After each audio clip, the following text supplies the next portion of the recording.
Hello बच्चों, let's read this question. The question says the mass of proton, neutron and helium nucleus are respectively 1.0073 U, 1.0087 U and 4.0015 U. The binding energy of the helium nucleus is option first 14.2 mega electron volt, option second 28.4 mega electron volt, option third 56.8 mega electron volt and option fourth 7.1 mega electron volt. यहाँ पे हमें proton, neutron and helium के जो nucleus हैं उनके मास हमें दे रखे हैं, तो हमें बाइंडिंग एनर्जी निकालनी है. तो बात करते हैं की कंसेप्ट की. बात की जाए की कंसेप्ट की, तो की कंसेप्ट हमारे पास क्या यूज होगा इसके लिए. की कंसेप्ट, तो हम बात करते हैं बाइंडिंग एनर्जी की. बाइंडिंग एनर्जी जो होती है वो कैसे हम काउंट करते हैं. बाइंडिंग एनर्जी हम काउंट करते हैं मास डिफेक्ट यानी कि delta M into 931 mega electron volt से. ठीक है, यानी कि जितना मास डिफेक्ट होगा उसको 931 मेगा इलेक्ट्रॉन वोल्ट से यदि मल्टीप्लाई कर देंगे तो हमें बाइंडिंग एनर्जी जो मिल जाएगी वो मेगा इलेक्ट्रॉन वोल्ट में मिल जाएगी. ठीक है, अब मास डिफेक्ट कैसे फाइंड आउट करते हैं. मास डिफेक्ट यानी कि डेल्टा एम जो है वो कैसे फाइंड आउट करेंगे. वो फाइंड आउट करते हैं टोटल मास ऑफ प्रोटॉन्स. तो पी क्या है, प्रोटॉन का नंबर है, और एम पी क्या है, एक प्रोटॉन का मास है. ठीक है, plus total mass of neutrons.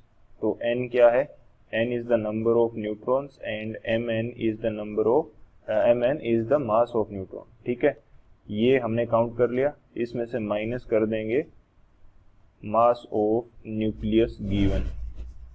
इसको मैं कैपिटल M से लिख देता हूँ. तो ये कैपिटल M क्या है, मास ऑफ न्यूक्लियस जो हमें एटम दिया होगा उसके न्यूक्लियस का मास है, या इसको बोल देते हैं mass of nucleus of atom. Nucleus of atom, और वो यहाँ पे क्या है हमारे लिए, हीलियम है. ठीक है, तो ये दो की कंसेप्ट है, इन दोनों की हेल्प से इसको सोल्व करते हैं. सॉल्यूशन की यदि बात की जाए तो सॉल्यूशन हमारे पास क्या रहेगा इस क्वेश्चन के लिए.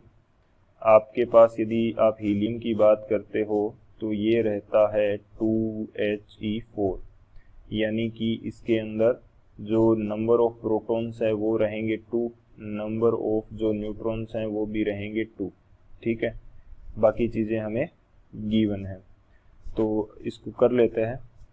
यहाँ से यदि आप डेल्टा एम निकालोगे तो डेल्टा एम कितना आएगा, number of protons into mass of proton. Proton का मास हमें कितना दे रखा है, 1.0073. ठीक है, इसमें प्लस क्या करना है, टोटल मास ऑफ न्यूट्रॉन. तो न्यूट्रॉन का नंबर है वो भी 2 है, और उसका जो मास है वो हमें दे रखा है 1.0087.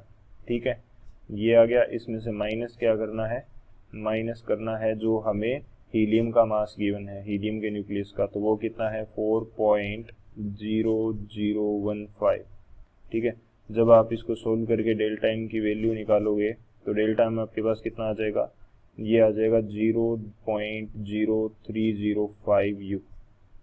ठीक है, ये आ गया आपके पास डेल्टा एम. अब आपको क्या चाहिए, बाइंडिंग एनर्जी चाहिए. बाइंडिंग एनर्जी को मैं बोल देता हूँ BE. तो आप डेल्टा एम का मल्टीप्लाई कर दीजिए. ये हमारे पास डेल्टा एम है, इसका मल्टीप्लाई कर दूंगा मैं 931 मेगा इलेक्ट्रॉन वोल्ट से, तो मेरे को आंसर मिल जाएगा. तो ये आपके पास लगभग कितना आएगा, ये आपके पास आ जाएगा 28.4 मेगा इलेक्ट्रॉन वोल्ट. ठीक है, तो कौन सा ऑप्शन हमारा करेक्ट होगा, जो ऑप्शन बी है वो हमारा करेक्ट होगा. So option B will be the final answer. I hope you understood it well. Thank you.